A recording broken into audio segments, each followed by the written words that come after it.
But let me be clear, our work, all of our work, is really just beginning.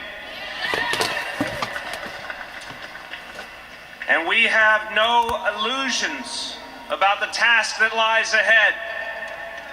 Tackling inequality isn't easy. It never has been and it never will be. The challenges we face have been decades in the making. And the problems we set out to address will not be solved overnight. But make no mistake, the people of this city have chosen a progressive path.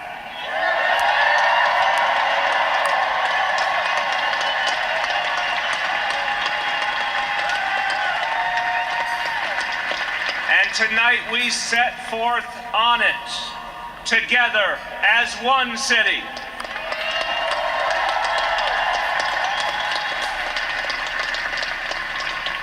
Estamos muy orgullosos de lo que hemos logrado en esta campaña. Seré claro, nuestro trabajo acaba de empezar. Los problemas de nuestra ciudad no serán fáciles de resolver. Pero una cosa es clara, la gente de esta ciudad ha elegido el camino progresista.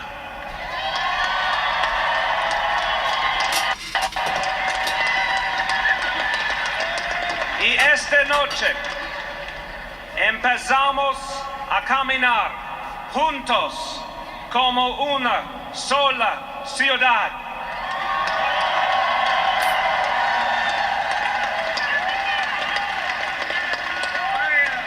To everyone who knocked on doors, made phone calls, persuaded your friends,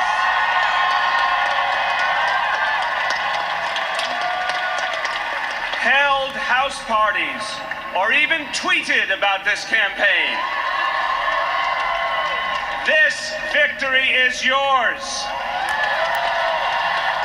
Thank you so much for what you achieved. There are so many inspiring individuals and organizations, so many friends who made this victory possible. If I mentioned each by name, we'd be here all night. But you know who you are, and you know I wouldn't be here without you. I do want to acknowledge two close friends who guided and advised me at every turn, even when the polls didn't look so hot. Please give it up for Ambassador Patrick Gaspard and Nick Baldick.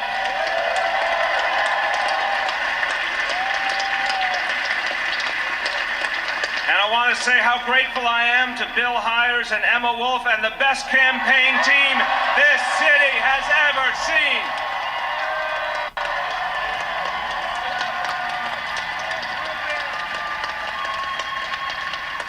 And a special thank you to two people who have helped me since my first run for city council here in this neighborhood, Gabrielle Fialkoff and Jim Crounce. Give them a round of applause.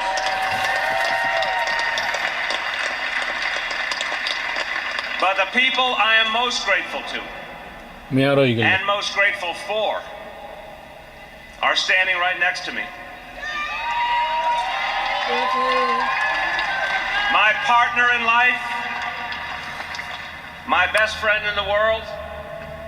She is brilliant and every bit as compassionate as she is tough. The love of my life, Shirlane McCray.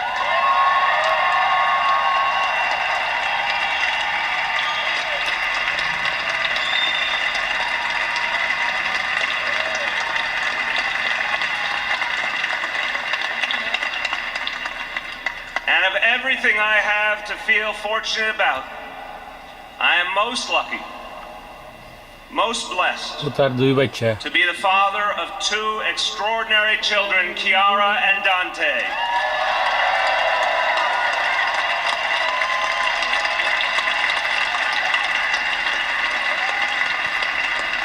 They make me proud every single day. And, my fellow New Yorkers, they are very stylish.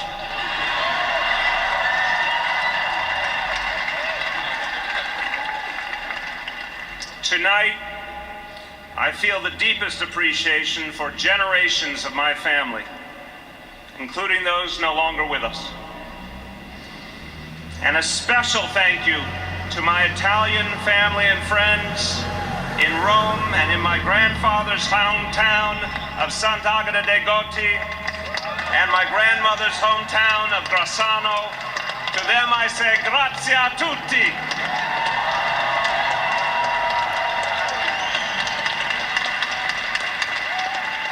I thought we needed a little Italian flair there.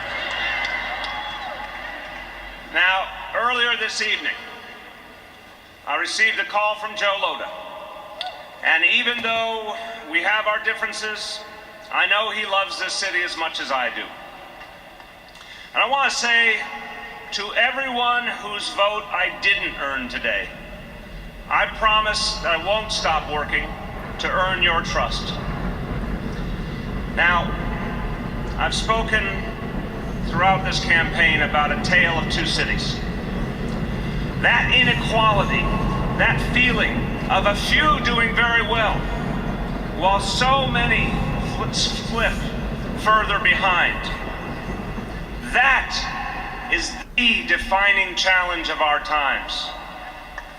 Because inequality in New York is not something that only threatens those who are struggling.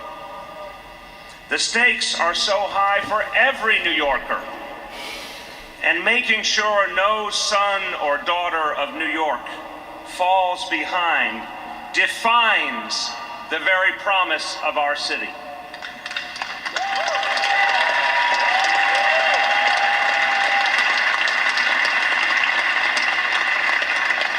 New York is the brightest embodiment of the idea behind American greatness. It doesn't matter where you were born, what you look like, what your religion is, or who you love. If you have brains and heart and guts and faith, this city, more than any other in the world, will offer you a real chance at a better life. For generations, New York has meant opportunity. That's what it has been to so many, and that's what it must be again.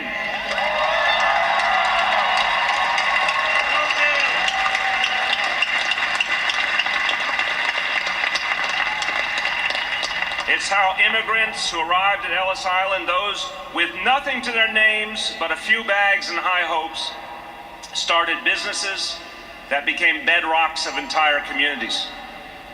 It's how kids who have grown up poor from every borough have become CEOs and playwrights, fashion designers and architects, doctors and teachers. It's how for generations, even in the face of untold economic stress, working parents in New York knew this city had their back. They knew if they gave it all they had, this city would reward their kids with a shot, a real shot, at something better. New Yorkers are strong and resilient, dedicated and big-hearted. Our greatness is not accidental, but neither is it inevitable. To maintain that greatness and to ensure that our brightest days are ahead of us, we must commit ourselves to progressive ideas that will lift us all up.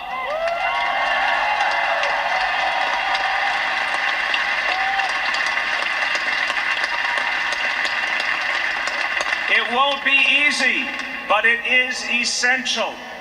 It's a challenge I know this city is up to, because I've seen the commitment of New Yorkers from every borough, every neighborhood, every income bracket.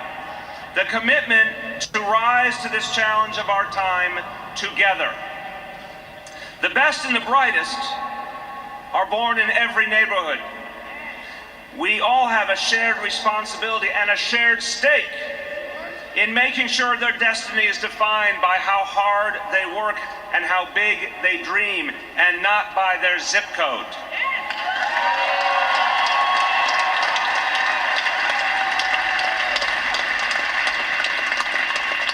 So when we call on the wealthiest among us to pay just a little more in taxes to fund universal pre-K and after-school programs,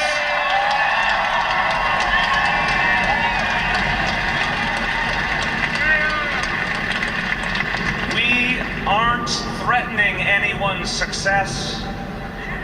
We are asking those who've done very well to ensure that every child has the same opportunity to do just as well as they have.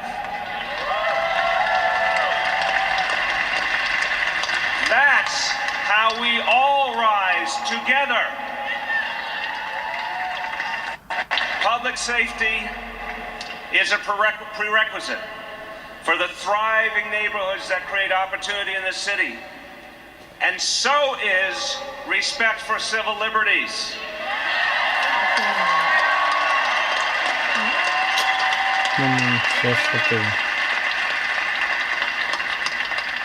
The two are not mutually exclusive.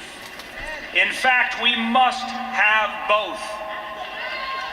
We must work to promote a real partnership between the best police force in the world and the communities they protect from danger, be it local or global. New Yorkers on both sides of the badge understand this. We're all hungry for an approach that acknowledges we are stronger and safer as a city when police and residents work hand in hand.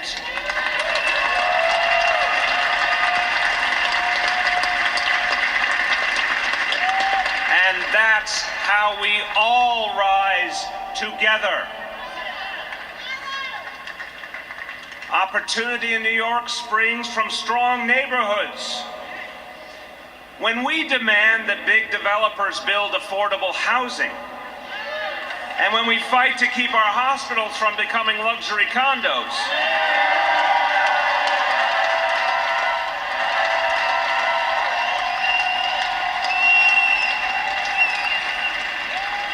it's not to punish the real estate industry. We do these things so that everyday hardworking people who anchor our neighborhoods can live and work and be healthy in the communities they love.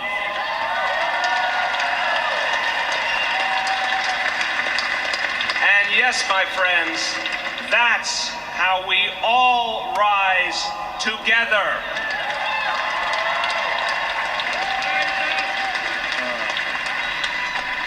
New York is no stranger to big challenges.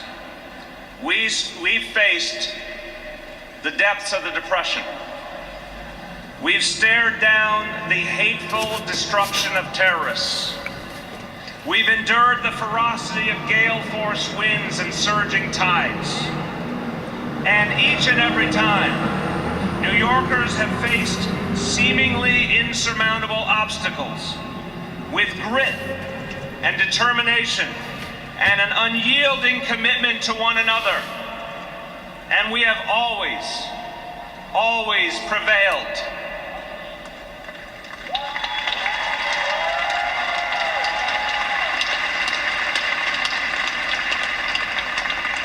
But the challenge before us today is different from any we've faced before.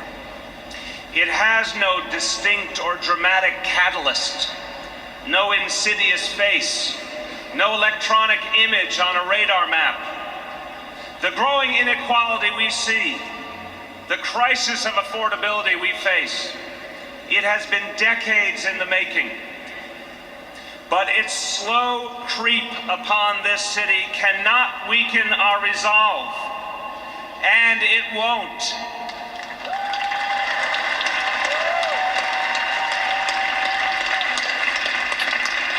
The people of our city come from so many different places with so many different stories.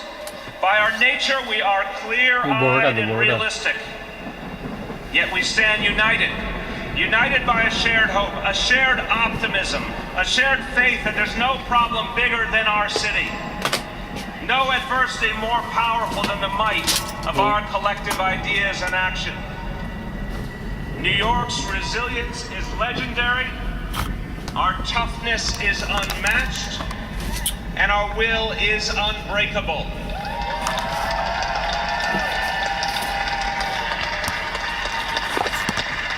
So I say to you tonight, the road ahead will be difficult, but it will be traveled.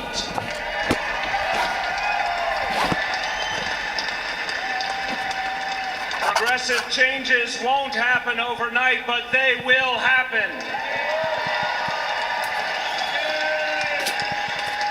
There will be many obstacles that stand in our way, but we will overcome them. And I know this, I will never stop fighting for the city I love, the city we all love so much. And I will never forget that as mayor, I work for you.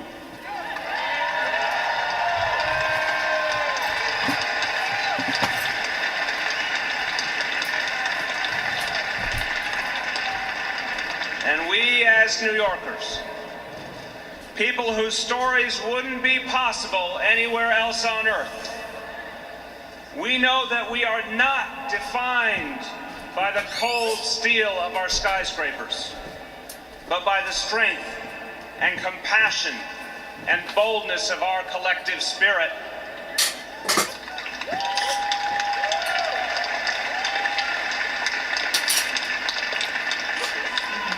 We are all at our best when every child, every parent, every New Yorker has a shot.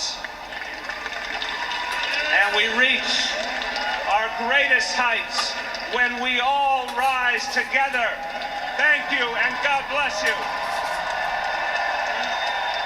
All right, Mayor-elect Bill de Blasio, our first new mayor of New York City in 12 years. This is very exciting. There he is with his family, and a lot to say, especially in terms of the word progress, and that is really what it has been all about for him this campaign. And our first Democratic mayor in 2 decades since Mayor Dinkins. Marvin Scott's back with us, and Marvin, wait, hold on, before we get to that, we got the Smackdown. We got the Smackdown. There it is.